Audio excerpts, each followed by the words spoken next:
One. NaMo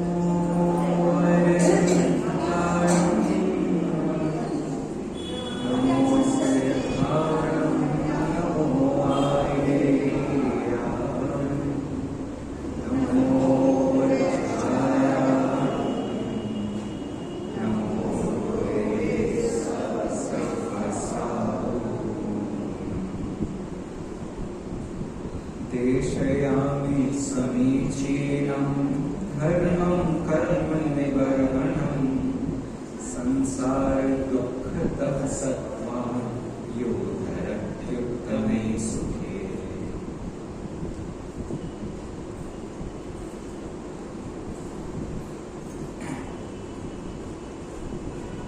There's always a fight. एक झगड़ा चलता है समझदार और सीधे के बीच में। There's always a fight between a wise and a compassionate. Wise समझदार व्यक्ति होता है, बहुत सोच समझ के डिसीजन लेता है, हर बात पर तर्क वितर्क करता है। और दूसरा compassionate होता है, बहुत ही सरल स्वभावी होता है, जब जो जैसा हो जाए उसको हाँ कह देता है, किसी के पीछे नहीं पड़ता है, जैसा लाइफ दे रही है ठीक है ले लो, कितना ही फर्क पड़ता है। जनरली इन दो तरीके की प्रकृति के लोगों के बीच में बड़ा झगड़ा होता है। और झगड़ा किस हद पार को जाता है, घर पे पिताजी कैसे होते हैं तो बड़े तर्क वितर्क प्रिय समझदार प्रकृति के होते हैं, और मम्मी कैसी होती है बड़ी सीधी सी बड़ी प्यारी सी बोल, अच्छा ऐसा करना है ठीक है वो मायके के जाओगी। ऐसे साधारणतया आपको लाइफ में दो तरीके की परिस्थिति बहुत देखने को मिलेगी, और हर दिन हम इसका स्ट्रगल झेलते हैं। मतलब मम्मी ने यदि डांट दिया है तो चुपचाप उनकी डांट सुन लें या उस पर झगड़ा कर सकते हैं, आज बात बन जाएगी।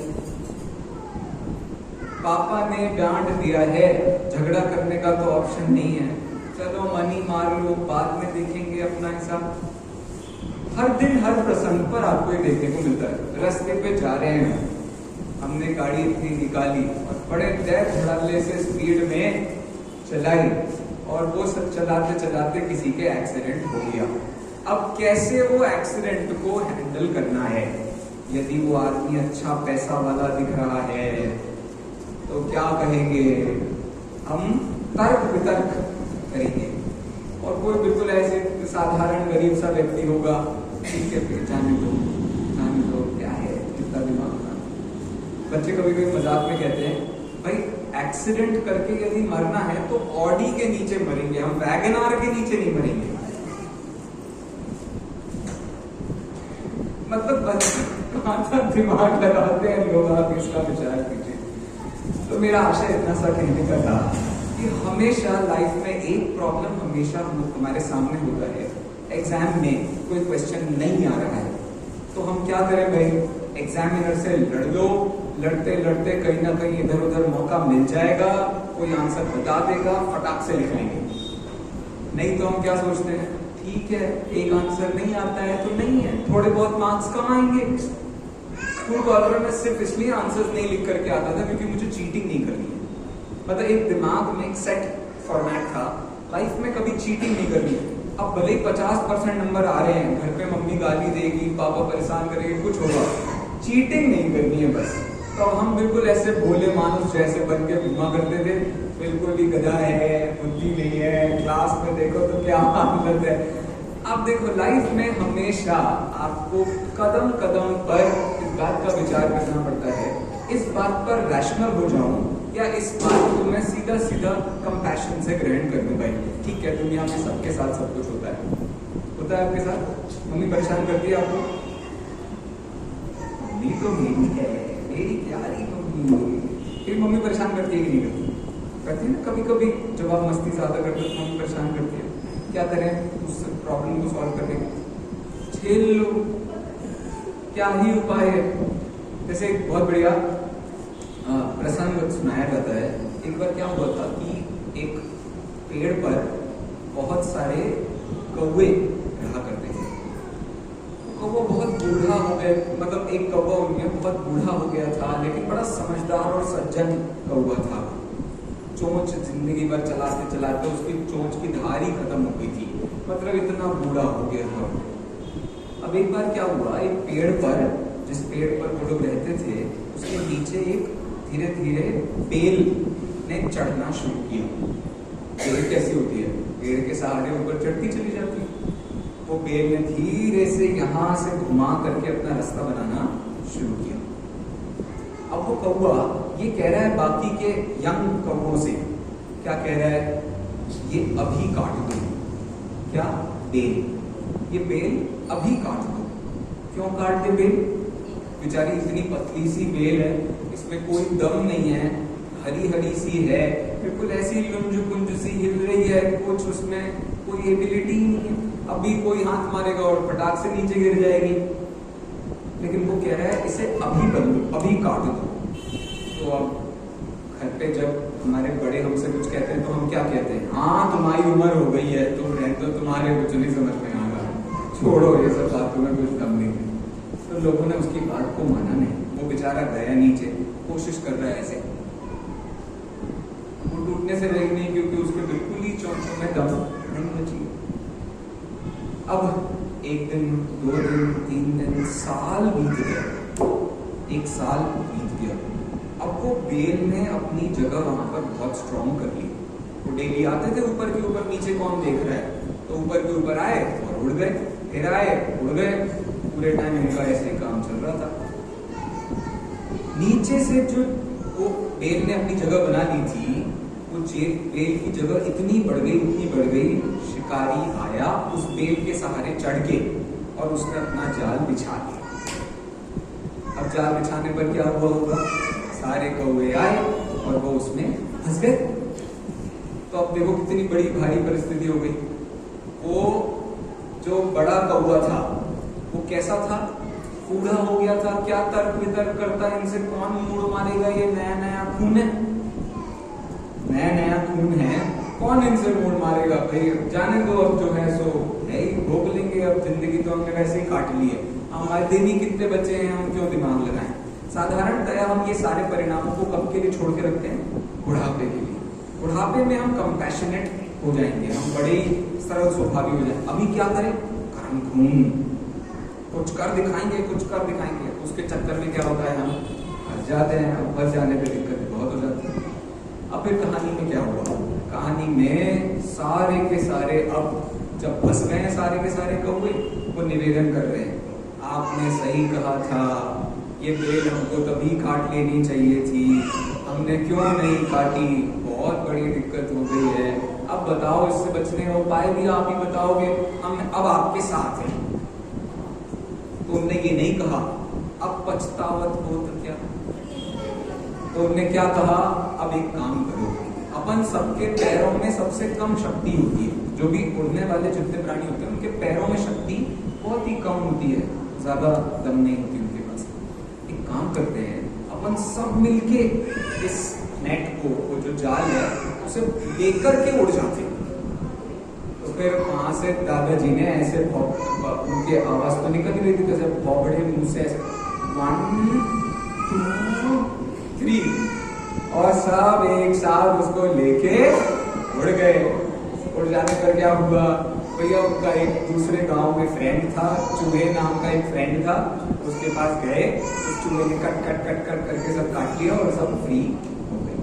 तो कहने का मेरा इस पूरी कहानी से मतलब था, बताओ वो दादाजी, वो कौवा दादा, अपने दादाजी से मत कहते ना, कौवा दादाजी तो जो थे, वो कौवा दादाजी बताओ समझदार थे कि नहीं, समझदार थे, वे सरल थे कि नहीं। हमें क्यों अपनी लाइफ में दोनों में से एक रास्ता पकड़ना है, हम क्यों दोनों रास्ते साथ में नहीं पकड़ सकते? नहीं भैया, तर्क वितर्क करना बहुत जरूरी है भाई साहब, हर जगह तर्क कर। पूजा क्यों करना है, अच्छा प्रक्षाल क्यों करना है, प्रक्षाल ऐसे ही क्यों करना है, अभी मैं कल ही क्यों कह रहा था कितना अच्छा होता है, पूजा क्यों करना है, प्रक्षाल क्यों करना है? अच्छा मूर्ति को ऐसे ही क्यों उठाना है? तो क्या कह देते हैं हमारे बड़े, अरे तू कर लेना भाई, क्या है जबरदस्ती हर बात पूछता है। होता है नहीं होता है? आप समझ लो, यदि आपने उस लड़के को आज जवाब नहीं दिए, वो कल जवाब नहीं दे पाएगा, और वो कल जवाब नहीं दे पाएगा तो परसों तो आप बचोगे नहीं, फिर कभी जवाब ही नहीं बचेगा और वो क्रिया चलती रहेगी। इसको क्या कहते हैं? इसके लिए तोडरमल जी ने एक बहुत बढ़िया नाम दिया है। बता सकते हैं आप कौन सा नाम दिया व्यवहाराभासी के प्रकरण में? उन्होंने इसको नाम दिया है कुल अपेक्षा धर्म धारक व्यवहाराभासी। क्या नाम है? बहुत बढ़िया। इसका मतलब क्या होता है? बस अब हमारे दादाजी करते थे तो हम, हमारे पापा करते थे, पापा करते थे तो हम करते थे। ये जो एक देसी चल रहा है हमारा पूरा का पूरा हिसाब किताब, ये सारा का सारा हिसाब किताब कब चरमरा जाता है? ये उस समय चरमरा जाता है जब कोई OMG पिक्चर लेके आता है और आपसे पूछता है ये सब क्यों कर रहे थे तुम लोग? होता है नहीं होता है? तो जैनियों को कभी बड़ी भारी दिक्कत नहीं हुई, और लोगों को भले ही ज्यादा दिक्कत हुई होगी, और भी जैनियों में भी कुछ पंथों को भी दिक्कत हुई होगी संभवतः। हम लोगों को कोई फर्क नहीं पड़ा संभव था ना हमारे साथ। हमको दिक्कत क्यों नहीं हुई भाई? हम हर क्रिया के पीछे का कारण जानते हैं, क्योंकि हमारे यहाँ मंदिर में जो भी चीज हम चढ़ाते हैं, जो भी चीज का हम इस्तेमाल करते हैं, वो अचित्त होती है। अचित्त होने का फायदा क्या होता है? अचित्त होने का ये फायदा होता है, उसमें आप और कोई अनाज का काम नहीं करना है, आपको उसकी देखभाल नहीं करनी है। इधर उधर पड़ जाएगा तो मंदिर में कोई गेहूं का ही पेड़ उग जाएगा, ऐसा भी कोई चक्कर नहीं है। चाहे जितने इस्तेमाल करो आप, कोई दिक्कत नहीं आएगी।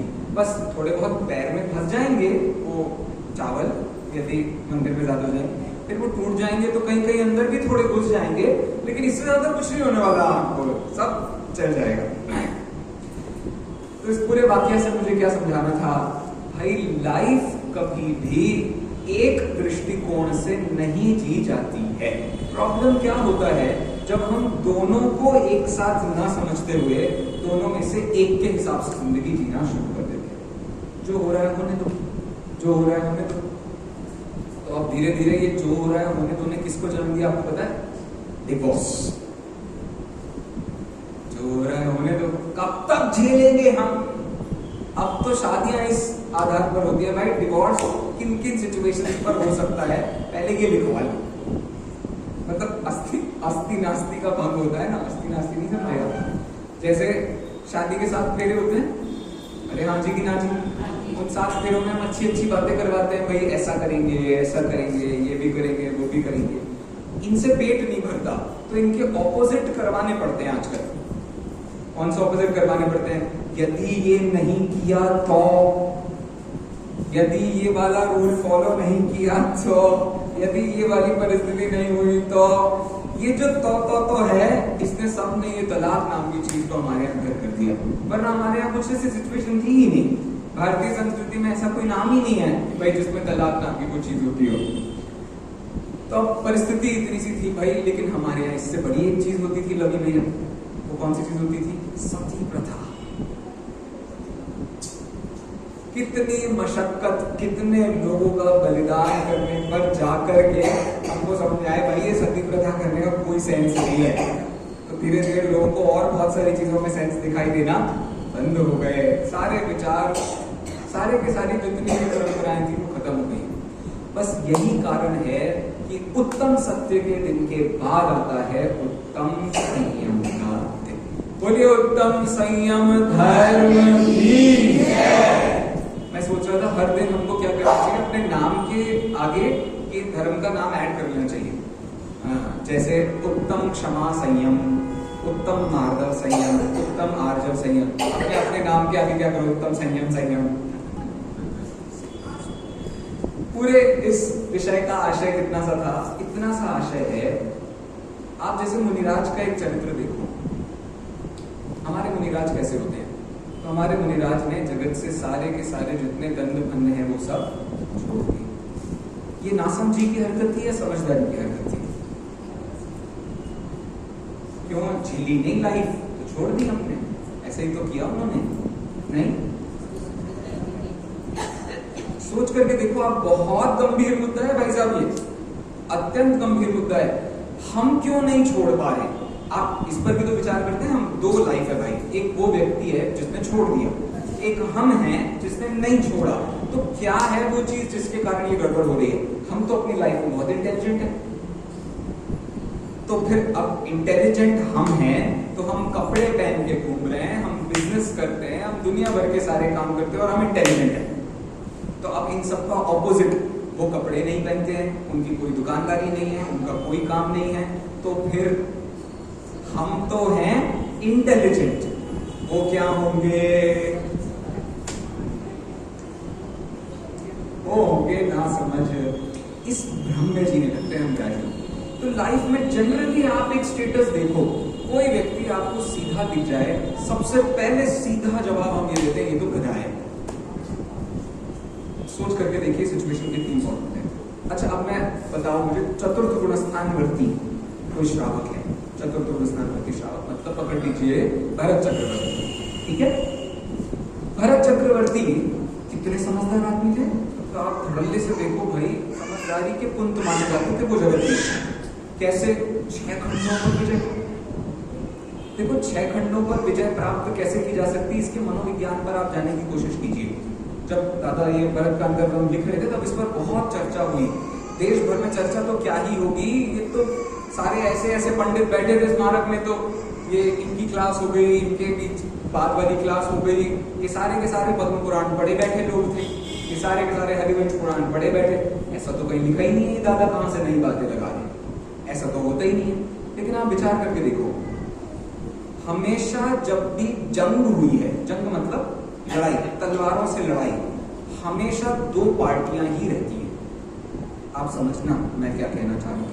हमेशा पूरे विश्व में जब तक जंग बनी रहेगी, आपको 2 पार्टियां बना के रखनी पड़ेगी, और 2 पार्टियों में कोई जनहानि नहीं हुई, कुछ नहीं हुई, फिर भी एक आदमी पूरे विश्व का विजेता, पूरे 6 खंडों का विजेता कैसे हो गया? पॉइंट आपको समझ में आया? इसके बाहर तो जा नहीं सकते, क्यों भाई? इसके बाहर तो अपना वो नदी आ जाएगी गंगा सिंधु, और उसके ऊपर क्षेत्र बदल जाएगा। इसके नीचे जा नहीं सकते क्योंकि लवण समुद्र आ जाएगा, और आसपास में भी कोई जगह बची नहीं है। विजयार्थ को पार करने वाला एकमात्र आदमी है, कौन है वो? भरत चक्रवर्ती और उसकी सेना। तो कोई है ही नहीं दुनिया में दूसरा आदमी। अब वो एक अकेला आदमी पूरी दुनिया चाहे तो भरत चक्रवर्ती को कितने जल्दी पलट सकती है? भरत चक्रवर्ती तो एक अयोध्या का राजा है, सारे के सारे एकजुट हो जाएं। हुआ था भारत देश में, नहीं हुआ था? अशोका नहीं, क्या नाम है उसका, कौन है जो Alexander the great, Sikandar, thank you. Alexander का नाम सिकंदर कैसे पड़ा? सिकंदर आया था भारत देश में, पूरा भारत एक हो गया था भाई साहब, पूरा भारत एक हो गया था। सिकंदर आगे बढ़ नहीं पाया, काम खत्म हो गया। ऐसे ही भरत चक्रवर्ती को रोका नहीं जा सकता था, पूरा एक हो जाता विश्व, बड़ा आसान था। तो समझने की कोशिश कीजिए, वहां कोई खून का काम नहीं हुआ, कोई मराई धराई का काम नहीं हुआ, कोई तलवारों का काम नहीं हुआ। तो ये काम कैसे होता है? ये काम रिश्तों से होता है।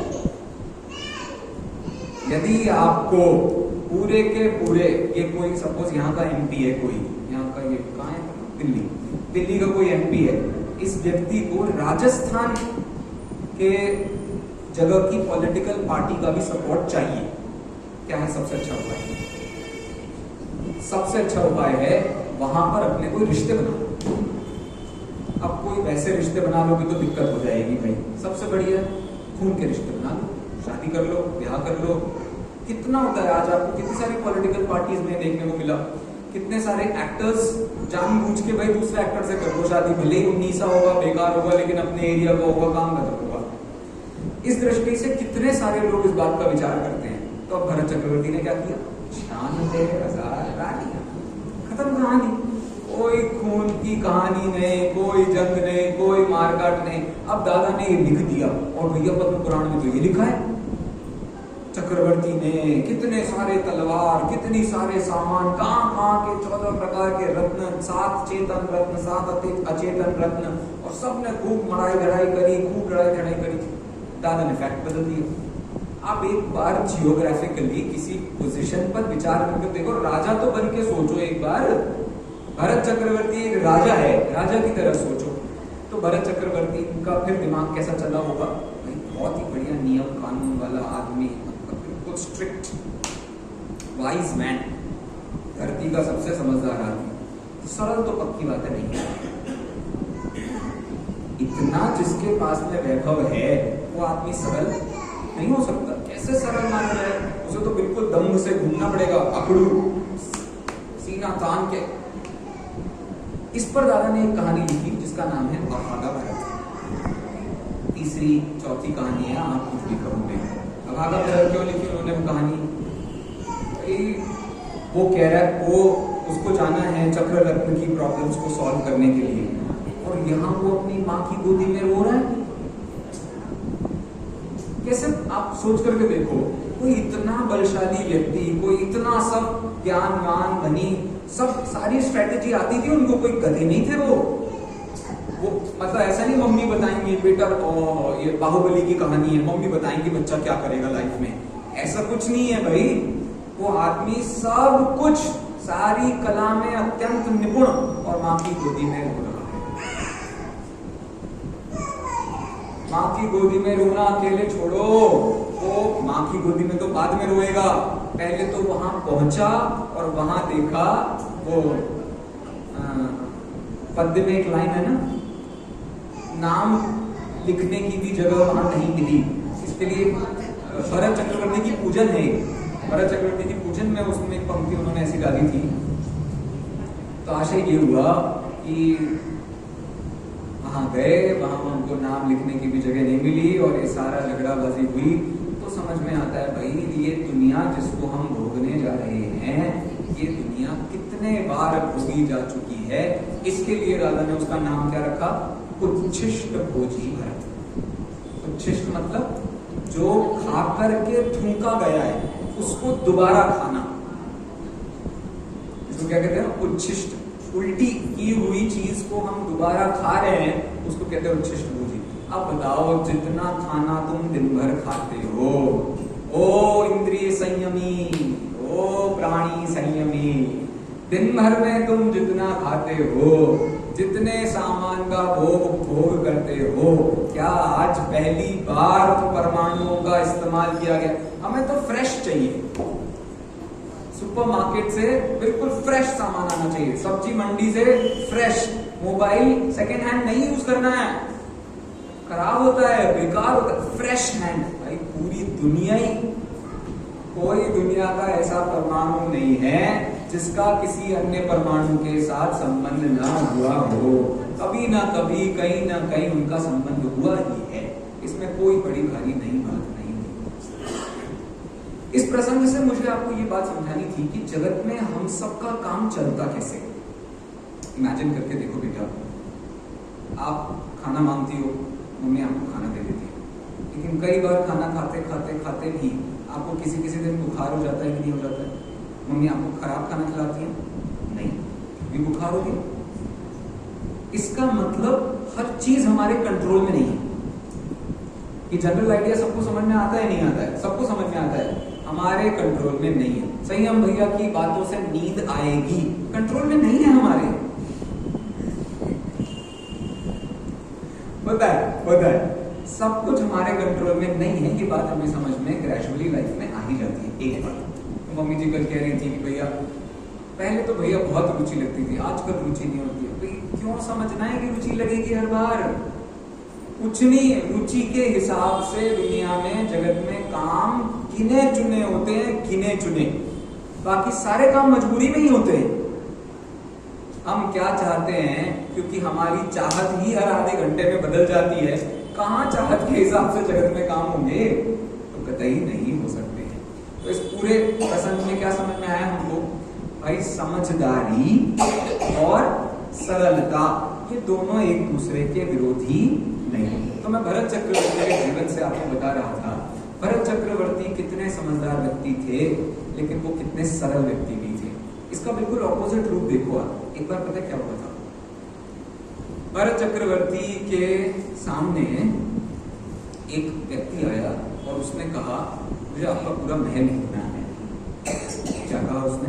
मैं आपके घर पे आया और मैंने आपसे कहा आज आपका पूरा घर देखूंगा मैं। ठीक है, तो क्या क्या देखोगे भैया? देखो सुनो, मैं सिर्फ लिविंग रूम नहीं देखूंगा, मैं बेडरूम्स भी देखूंगा।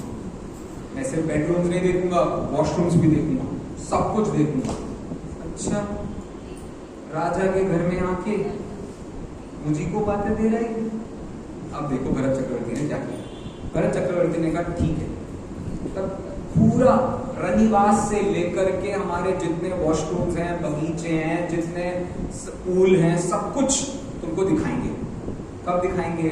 बस इस कीमत पर दिखाएंगे कि तुम्हारे हाथ पर रखा होगा एक दिया, और उस दिए में बिल्कुल लबालब रखा होगा।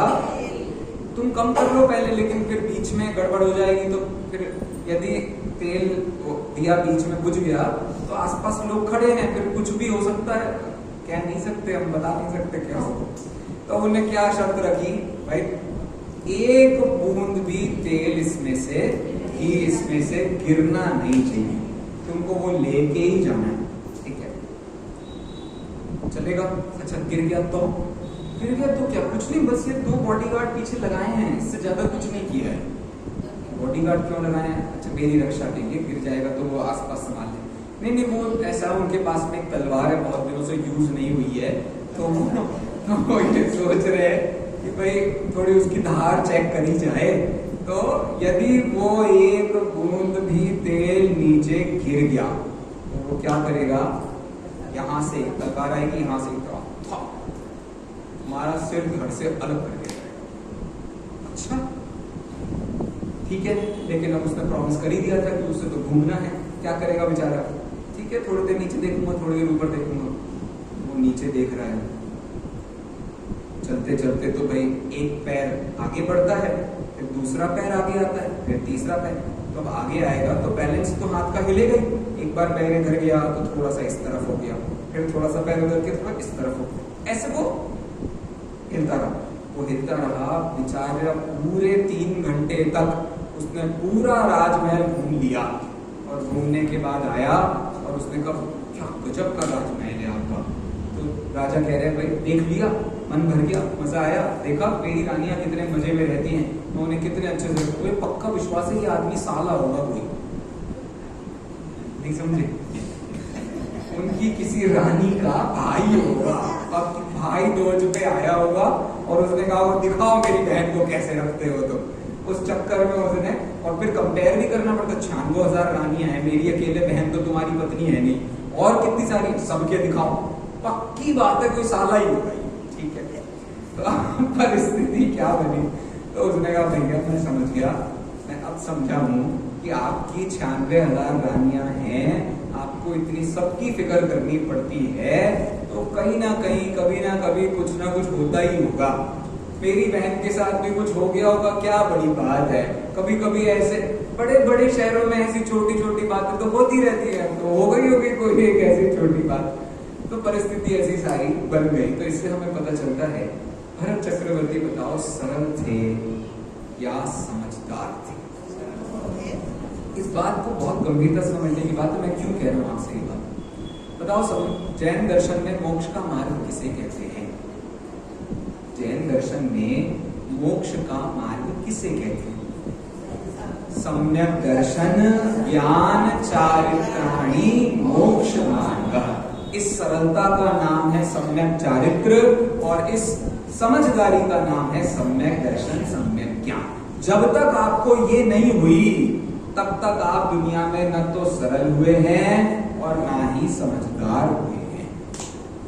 बहुत रैशनल होने की कोशिश करते हैं हम, सही तरीके से विचार कर लें। सही तरीके से विचार कैसे करोगे तुम? जैसे मैंने सोचा कि मैं आईएएस बन जाऊं। कितने लोग फॉर्म भरते हैं आईएएस का? अरे कितने लोग, अम्मा जी कह रही लाखों लोग फॉर्म भरते हैं। मान करके चलते हैं 2 लाख लोग फॉर्म भरते हैं। कितने लोगों को नौकरी मिलती है? क्या बात है, 1000 लोगों को नौकरी मिलती है।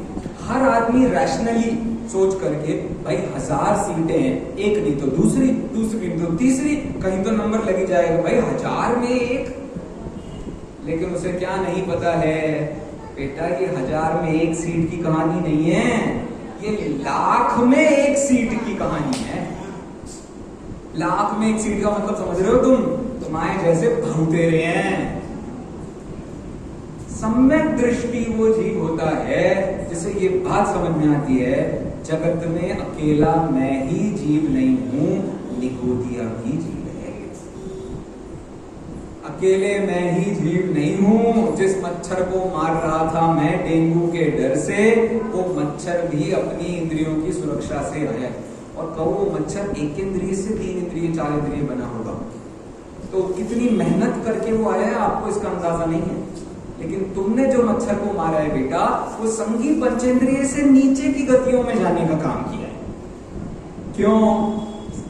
निज आयु क्षय से मरण हो, यह बात जिनवर ने कही, जिसको चाहो उसको मार दो। क्यों?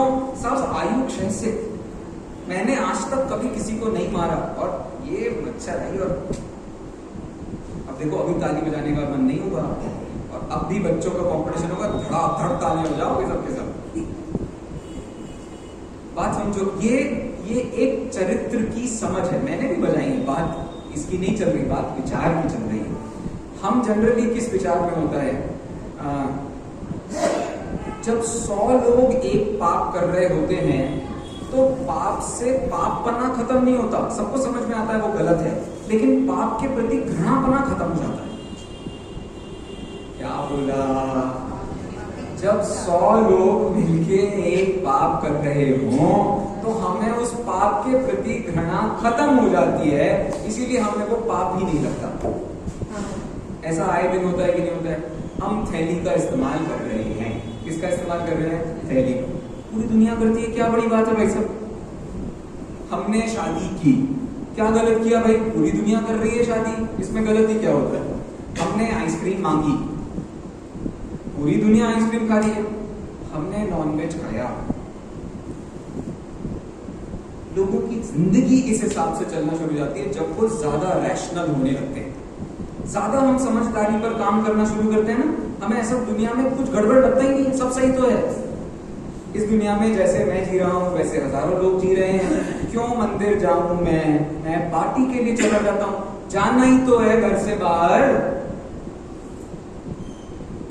पॉइंट आपको समझ में आ रहा है मैं क्या कहना चाह रहा हूँ? बस इसी को आप दूसरी जगह लगाओ। भाई सरल होना चाहिए जीवन, ज्यादा कठिनाई, ज्यादा तर्क वितर्क लगाने से कुछ नहीं होता। सीधा साधा आदमी दुनिया का सबसे अच्छा आदमी होता है। हमें सीधा साधा होना है कि नहीं होना है? कुछ सीधा साधा होना बहुत अच्छा। सीधा साधा होना है तो दोस्त ने कहा चलो भाई आज अपन मंदिर चलते हैं, ठीक है चलो मंदिर चलते हैं। दूसरा दोस्त आया, क्लास में तो सारे तरीके के बच्चे होते हैं, दूसरे ने कहा चलो आज मस्जिद चलते हैं, वाह चलो मस्जिद। तीसरे ने कहा चलो आज गुरुद्वारा चलते हैं, चलो आज गुरुद्वारा। ऐसे तो तुम सब जगह माथा टेकते रहोगे, सब सही है, इस दुनिया में कोई गलत नहीं है, सब कौन किसका बुरा चाहता है, सब बिल्कुल सही तो हैं। तुमने बिल्कुल समझदारी को ताक पर रख के सरल होने का विचार बना लिया। घर पर हम होते हैं सबसे ज्यादा लॉजिकल और मंदिर में हम होते हैं सबसे ज्यादा सरल, जबकि बिल्कुल उल्टा होना चाहिए। अरे घर तो आज का हिसाब लगाने वाला घर है, आज तुम्हें कुछ मिल गया कि नहीं मिला ठीक है। मंदिर क्या जगह है, त्रिकाल जीवन तुम्हारा सुधार या बिगाड़ सकता है। तुम मंदिर में आ गए, मंदिर में आने के बाद इतने सारे प्रसंग तुम्हारे सामने दिखाई दे रहे हैं। जिनवाणी माता पुकार पुकार के बुला रही है, अरे राजा तू तो हरसमरूपम गन्धम अपत्तम छेदना गुणम सत्तम जानलिंग गहनम जीवमणि दिष्ट संतानम। आपने शायद इसका हिंदी पद्यानुवाद सुना होगा, क्या है हिंदी पद्यानुवाद क्या है? याद ही नहीं आ रहा, चलो किसी को याद आ जाए तो बीच में बता देना मुझे, ठीक है। देखिए क्या मतलब हुआ इसका, आत्मा रस वाला नहीं है। चाहे कितनी ही आइसक्रीम खा लो, चाहे कितनी ही कोल्ड ड्रिंक पी लो, चाहे कितने ही मजे कर लो, आत्मा रस वाला, आत्मा रूप वाला नहीं है। चाहे कितने ही बार अपनी कंघी, चाहे कितने ही बार बड़े बड़े कॉस्मेटिक प्रोडक्ट्स, अगंधम, आत्मा गंध वाला नहीं है। चाहे कितनी ही फ्रेग्रेंस लगा लो, आत्मा में से गंध नहीं आती। हाँ, तुम्हारी आत्मा में से बदबू आ जाती है कभी कभी, लेकिन अरसम अरूपम अगंधम अवत्तम छेदना गुणम असत्यम। आत्मा कैसे दिखाएंगे? संयम भैया दिखाएंगे ना 1 घंटे बक बक करके। शब्दों से आत्मा, शब्दों में आत्मा खर्च हो जाती है, शब्दों से आत्मा मिलती नहीं है। ये आशय बताने के लिए क्यों बताना था भाई? सरलता के नाम पर तुमने अपने सिर को क्या बना लिया है? पिन पैंदी का, जहां चाहे वहां झुक जाता है, जिसके आगे चाहे झुक जाता है। क्यों? लाभ मिल जाएगा। आप जहां भी जाओ आपको कोई लाभ तो मिल ही जाता है। हम जिसके भी पास जाए हमें कुछ ना कुछ बेनिफिट तो हो ही जाना है, हो ही जाएगा कि नहीं हो जाएगा? सारे नॉलेज अच्छे होते हैं दुनिया में। नॉलेज ले, पंडित जी इतने दिनों से पढ़ा है, सारी नॉलेज तो एक ही होते हैं। क्या डिफरेंस है भाई? मैथ, साइंस, इकोनॉमिक्स, जैन दर्शन, फिजिक्स, ज्योग्राफी, कुछ भी पकड़ लो आप, सब एक ही कहानी है। लेकिन समझने की बात है, ज्ञान सबका हो सकता है, श्रद्धा सबकी। क्योंकि गलतफहमी हमें यही हो गई है, बिना ज्ञान के भी जगत में काम चल जाता है। ज्ञान करने की जरूरत ही नहीं, चलने दो, चलने दो। क्यों पढ़ना है भाई? कोई जरूरत नहीं पढ़ने की। जिस दिन देश में गाइड्स बनना शुरू हो गई थी, वो दिन था और आज का दिन है, लोगों को मूल किताबों के नाम ही नहीं पता था। ये क्या है आपको पता है?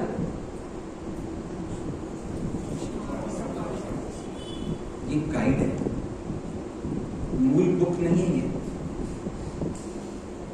कुछ कह रहा हूं मैं, आप समझने की कोशिश करना। ऐसा बहुत हुआ है, इंजीनियरिंग की गाइड आ गई। अब बंदों को जो मूल लेखक है, जिसने बात लिखी होगी, जहां पर उसके विचार थे, वो कुछ नहीं पढ़े हमने। सारा काम कैसे चल रहा है? गाइड से। गाइड से हमारा उद्धार हो जाता है। उतना पेपर पढ़ लो आप, एग्जाम दे लो, छुट्टी पाई। ज्यादा पढ़ के क्या फायदा? होता है नहीं होता है? गाइड्स ने सारी जिंदगी हमारी खराब करके रखी। लेकिन गाइड्स कितनी जरूरी होती है? जिस बच्चे को कुछ भी नहीं आता, साल भर घर में बीमार पिताजी पड़े रहे, बहुत ज्यादा खराब हालत की माँ घर में बैठी हुई है, बहन की शादी नहीं हो रही है, जिसके लिए बेचारा काम पे काम, काम पे काम, सुबह झाड़ू लगाने जाता है, दोपहर को ये, अब क्या करेगा? उस गाइड ने उसका उद्धार कर। तो परेशानी कहां खड़ी हो गई है? परेशानी यहां नहीं खड़ी हुई है कि आपने गाइड का इस्तेमाल किया। परेशानी क्या हो गई है? आपने इसके आगे कुछ नहीं है ये विचार किया, इसका नाम पाप है। पॉइंट समझ में आ रहा है आपको? समय सार छोड़ दो। समय सार पढ़ने से कुछ नहीं होता, बहुत कठिन ग्रंथ है, बहुत बेकार है। हम तो क्या पढ़ते हैं भैया? मैं बता रहा हूं आपको, जानबूझ के लोग ऐसी हरकतें करते हैं, जानबूझकर, बस इसीलिए क्योंकि हमें कहीं गलती से दिमाग में कुछ घुस न जाए। दिमाग में घुस गया, जिंदगी बदल जाएगी। फिर ये खाना पीना का क्या करेंगे हम? इतना सारा हमने कमा रखा है, खाएंगे ही नहीं तो कमाया ही क्यों था हमने? पॉइंट समझ में आ रहा है आपको? आसानी से हमारी जिंदगी उन विषयों में बनी रहती है, हम उन विषयों की प्रवृत्ति करते रहते हैं, हमारे बड़ा मजा आता है।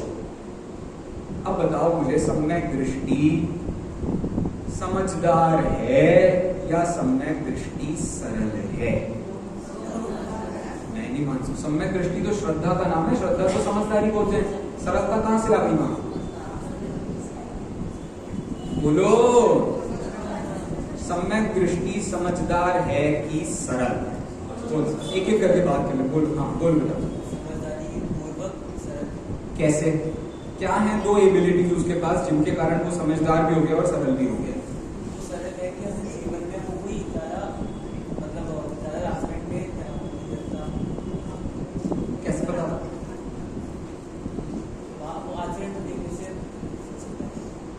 सम्यक दृष्टि के बाह्य आचरण से, बाह्य आचरण के साथ तो प्रॉब्लम बहुत है। बहुत अच्छे अच्छे बाह्य आचरण के लोग हैं, आपके मम्मी पापा देखे आपने, बहुत अच्छे लोग हैं, फिर मुंह छुपाना पड़ जाए, भगाएंगे हम लोग डंडे मार। बात समझो, मैं आपको क्या दिखाना चाह रहा हूं वो समझना। चलो, कितने लोगों को पता है सम्यक दर्शन होने पर कर्मों की प्रकृतियों में क्या बदलाव होता है? सम्यक दर्शन होने पर कर्मों की प्रकृतियों में क्या बदलाव होता है? तो 7 प्रकृतियों के उपशम क्षय क्षयोपशम का नाम सम्यक दर्शन है। 7 प्रकृतियां कौन कौन सी हैं? दर्शन, मोहनीय, संबंधी, ये है समझदारी। और चारित्र, मोहनीय, संबंधी कितनी है? 4। अनंतानुबंधी क्रोध, मान, माया, लोभ, इसे कहते हैं सरलता। हम अपने जीवन में यदि सम्यक दृष्टि हुए हैं तो मात्र समझदार नहीं होते। तो अब मंदिर में क्या होते हैं? हम बहुत समझदार हो जाते हैं धीरे धीरे। कितने समझदार हो जाते हैं? इस प्रश्न का ये उत्तर है, ऐसा इसने वहां लिखा है, उस ग्रंथ में ये बात कही गई। तो ग्रेजुअली धीरे लाइफ में पढ़ते पढ़ते हमें क्या समझ आ जाता है? इंटेलिजेंस, समझदारी, बहुत सारा ज्ञान हो गया हमको। पंडित जी से तो आप कोई प्रश्न पूछो, हर प्रश्न का जवाब देते हैं, कर्णाम योग का हो, प्रथमान योग का हो, पूछो। क्या प्रॉब्लम हो गई है? जिस जगह हमें होना था सरल, उस जगह हो गए हम समझदार। कर्णाम योग की बातें हमें बहुत सारी आती हैं, प्रथमान योग की बहुत सारी बातें आती हैं, जिंदगी में कुछ नहीं समझ में आता है। और घर में कैसे हो जाते हैं हम? बिल्कुल इसके ऑपोजिट। कैसे हो जाते हैं? ठीक तो है, अब मम्मी हैं अपनी, अब जैसी हैं वैसी हैं, पापा हैं अपने जैसे हैं, दुकान में नौकर हैं जैसे हैं, परिस्थिति चल रही है जैसी है। अब वहां क्या लगाना था? वहां लगाना था भेद विज्ञान। ये सब पर है, मैं तो एक अभेद शुद्ध आत्मा हूं, जगत से मेरा इनमें कोई संपर्क नहीं है। जहां लगाना था भेद विज्ञान, वहां लगा ली सरलता, विनय, बहुत प्रेम से। पापा जी ने कहा ठीक है ऐसा कर लो, आओ फिर ऐसा कर लो। अरे एक बार विचार करने की कोशिश तो करो। एक बार की बहुत बढ़िया कहानी है। क्या हुआ था, एक दादाजी थे, वो दादाजी को हो गया कैंसर। क्या हो गया? बहुत तबीयत खराब हो गई थी, बहुत, मतलब इतनी तबीयत खराब हो गई थी उनकी कि अब उनको ऐसा लग रहा था कि भाई अब तो गए, अब तो बहुत मुश्किल। हुआ क्या कि उनके बच्चे थे, तो उन्होंने सोचा कि भाई अब तो कुछ ना कुछ करना ही पड़ेगा। तो वो गए डॉक्टर के पास, वहाँ उन्होंने जांच कराई। जांच कराने पर पता चल गया कि हाँ इनको कैंसर हो गया है। उसके बाद उन्होंने वहीं डॉक्टर से अपॉइंटमेंट ले लिया 15 दिन बाद का, कि भैया मैं आऊंगा और मेरा ऑपरेशन आप कर देना, कैंसर की गांठ निकाल देंगे। वे घर पहुंच गए, बड़े अच्छे पैसे रईस आदमी थे, बहुत रईस आदमी थे। घर पहुंच गए, घर पहुंचने पे 4 लड़के थे उनके, चारों लड़कों को उन्होंने इकट्ठा किया और उन्हें बताया बेटा मेरे कैंसर हो गया, ठीक है, मैं 15 दिन बाद का वहां पर अपॉइंटमेंट ले आया हूँ, तुम लोग पैसे इकट्ठे कर लेना बैंक से इधर उधर से, ताकि अपना काम हो जाए। बच्चे क्या कह रहे हैं? बच्चे कह रहे हैं पापा जी कैसे करवा लें, 15 दिन बाद तो दीपावली है, दीपावली में बिजनेस छोड़ दें? मतलब आप बताओ, तबीयत तो क्या है, होती रहती है, क्या बड़ी बात है, कोई दिक्कत नहीं, अपन बाद में देख लेंगे। एक भाई ऐसी बात करे, दूसरा भाई कहे अरे पापा सिर्फ ये नहीं है, बहन की शादी भी है। अब बहन की शादी 15 दिन बाद होगी और आप कह रहे हो कि हम ये सब निपटा दें, कैसे? अभी इतना खर्चा होगा, अभी दोबारा से और खर्चा हम नहीं झेल सकते हैं। तीसरे लड़के ने कहा पापा देखो आपको पता है ना, मेरे छोटू को कार चाहिए थी, अपन लोगों ने अभी 10 दिन 12 दिन बाद ही कार आनी है घर में, आप बता रहे हो और खर्चा किया जाएगा। अब वो पिताजी को क्या कह रहे हैं? पिताजी कहते मुझे कैंसर है, कैंसर, तुम्हें पता है कैंसर क्या होता है? वो आदमी को ले जाता है। तो वो बच्चों को कैंसर का श्रद्धांजलि नहीं हो रहा। कैंसर का श्रद्धांजलि का मतलब समझ रहे हो आप? भाई जीने मरने का सवाल है ये। अब बताओ, ये जो तत्व ज्ञान हम पढ़ रहे हैं, इसका सवाल जीने मरने का है। और ये जीने मरने का सवाल सिर्फ उसी व्यक्ति को होता है जो सम्यक सन्मुख होता है, वरना बाकी तो सब जी रहे हैं, कैंसर में जी लेंगे, जितनी साल की उम्र है जी जाएंगे, क्या जा रहा है। तो इन सब मुद्दों पर आशय क्या था, आप जब कर्मों का परिवर्तन देखते हैं तो आपको जगत की एक बहुत गंभीर गहराई समझने की बात होती है। अच्छा भैया, हम कोई कर्म नहीं मानते। अच्छा, तुम ये बात तो मानोगे, जिस घर में तुम पैदा हुए हो उस घर में मम्मी भी गोरी, पापा भी गोरे, तुम काले कैसे पैदा हो गए? अच्छा चलो, काले गोरे छोड़ो, तुमको मम्मी की नाक लगी और पापा की आंख ही क्यों लगी, उल्टा क्यों नहीं हुआ? ऐसे प्रश्न होते हैं हमें कभी कभी। अब तुम लोगों को क्या इतनी देर आईने में नहीं बिताओगे, तुमको कैसे पता चले? हम लोगों से पूछो, हम 2-2 घंटे बिताते हैं आईने में, हमें पता चलता है। इससे सिद्ध होता है नाम कर्म नाम का एक कर्म होता है। ये चीजें हमारे हाथ में नहीं है। कैसी शक्ल मिली, कैसी अकल मिली, क्या परिस्थिति मिली, ये कुछ भी हमारे हाथ में नहीं था, कुछ भी हमारे हाथ में नहीं था। भैया फिर तो कर्म चलाएंगे हमको जीवन भर। कर्म ने ही हमको पैदा किया है, कर्म जैसे उदय में आ गए वैसे हमारी परिस्थिति बन गई।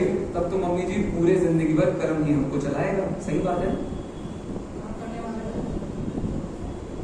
अब जरा विचार समझने की कोशिश कीजिए, कर्म कितने नालायक होते हैं। क्या होते हैं? कितने नालायक होते हैं। अभी तो ईमानदारी बता दी ना मैंने कि जैसे आप पैदा हुए वैसे ही आपका कलर हो गया, वैसे ही आपकी बुद्धि हो गई, वैसे ही आपकी। कितने नालायक होते हैं। बच्चा नर्सरी में फेल, फर्स्ट में फेल, सेकंड में फेल, फोर्थ में फेल, फिफ्थ में फेल, और क्या बन गया? देश का आइंस्टाइन। कुछ समझ में आया ना आपको? सारे एग्जाम में फेल हो रहा है लड़का और पूरे विश्व का सबसे बड़ा साइंटिस्ट बन गया। कर्मों का ये खेल इतना कच्चा होता है, एक जगह आप मन लगाओ, सारे के सारे कर्म अपने आप को रीऑर्गेनाइज कर लेते हैं। और ये सिर्फ सम्यक दृष्टि की बात नहीं कर रहा, आइंस्टीन कोई सम्यक दृष्टि व्यक्ति नहीं था। मतलब अभी नहीं भैया, कैसी बात, इतनी बड़ी उसने अपने को रिसर्च दी, सम्यक दृष्टि तो होगा। सम्यक दर्शन बिना ग्रहित मिथ्यात्व के त्याग किए नहीं होता। जब मैं दादा के पास गया था यही क्वेश्चन लेकर के, कितने कमाल के फिलोसोफर्स हैं। एक फिलोसोफर है जिसका नाम है स्पिनोजा। उसने बिल्कुल ही सप्तभंग सिद्ध करके देख लिए, जबकि उसने कभी जैन दर्शन नहीं पढ़ा था। सप्तभंग सिद्ध कर दी उसने। तो मैं पहुंच गया दादा के पास, दादा ये आदमी ने सप्तभंग सिद्ध कर लिए, बताओ ये वेस्टर्न फिलोसोफर में भी कोई सम्यक दृष्टि तो हो ही सकता होगा, निसर्गत सम्यक दर्शन तो कहाँ नहीं हो सकता है, सबको हो सकता है। नहीं सुनी होगी देशना उसने, हो गया होगा सम्यक दर्शन। वो दादा मुझसे चुपके से कहते हैं, बेटा उसका ग्रहित मिथ्यात्व कब गया था? ग्रहित मिथ्यात्व के त्याग के बिना जगत में कोई सम्यक दृष्टि और ग्रहित मिथ्यात्व का स्वरूप कहां समझ में आ रहा है? जो जगह आपको ये सिखा रही है कि जब आप भगवान के दूत बनते हैं, दूत बनने पर आपको सबसे ज्यादा बढ़िया चीज इस दुनिया में पिलाई जाएगी। कौन सी चीज? शराब। हम भगवान के क्या बन रहे हैं? मैसेंजर्स। दीक्षा ले रहे हैं और आपको क्या पिलाया जा रहा है? ऐसी जगह को ही ग्रहित मिथ्यात्व कहते हैं। त्याग के स्थान पर तुम वासना वृद्धि के पदार्थों को इतना महान समझ रहे हो, इसी जगह का नाम क्या है? ग्रहित मिथ्यात्व। उस व्यक्ति ने क्रिश्चियनिटी का भी बहुत भला किया था, बाद में मैंने पढ़ा तो मुझे पता चला ये देखो क्या हाल। तो बुद्धि से आप बहुत सारी चीजें लाइफ में सीख सकते हो, नो डाउट, लेकिन बुद्धि वही काम करती है जहां विशुद्धि हो। बुद्धि कतई जीवन में वहां काम नहीं करती है कि जहां विशुद्धि न पाई जाए। इसलिए विशुद्धि और बुद्धि का एक बहुत गहरा संबंध है। जब तक आप उस गहरे संबंध को नहीं समझेंगे तब तक ये प्रॉब्लम लाइफ में हमेशा बनी रहती है। तो इस पूरे वाक्य से मुझे आपको सिर्फ 2 ही बातें समझानी थी। कौन कौन सी 2 बातें? एक तो समझदार बनना, लेकिन अकड़ू नहीं। और सरल बनना, लेकिन ना समझ। तो अब वो आप जीवन के हर प्रसंग पर लगाओगे तो आपके बात सेट हो जाएगी। कैसे? सुबह भाई साहब ने क्या कहा था, भैया आ जाते हैं सुबह जल्दी, आप लोग लेट आते हैं, धीरे धीरे कार्यक्रम लेट होता है। तो अब क्या परिस्थिति बन गई? हमने समझदारी का काम किया। समझदारी का काम क्या हुआ? भाई तुमको थोड़ा जागृत कर रहे हैं, भाई टाइम पर आ जाओ थोड़ा। और फिर क्या होगा? यदि तुम्हारे चित्त में सरलता नहीं होगी तो क्या परेशानी हो जाएगी? क्या परेशानी हो जाएगी? फिर तुम इस बात का कैलकुलेशन करोगे कि कौन से टाइम से शुरू करेंगे और कौन से टाइम पे खत्म करेंगे।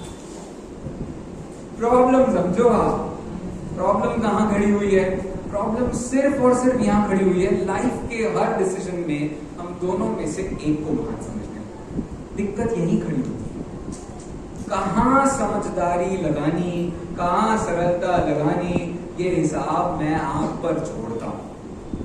यदि सम्यक दर्शन चाहिए तो जगत के सारे पदार्थों के प्रति सात तत्व के श्रद्धानुरूप समझदारी रखना, लेकिन किसी भी पदार्थ को जीवन में अपना नहीं मानना, ये ही तुम्हारी सरलता है और वो ही तुम्हें मुक्ति के द्वार खुलवा सकता है। इस आशय से यही विराम देते हैं ताकि आप सब उस समझदार और सरलता के रास्ते को अपना सकें और उत्तम संयम धर्म को सफल करें। उत्तम कार्य सम्यक दर्शन, संयम कार्य सरलता, बिना इन दोनों के जीवन कभी भी सफल नहीं हो सकता।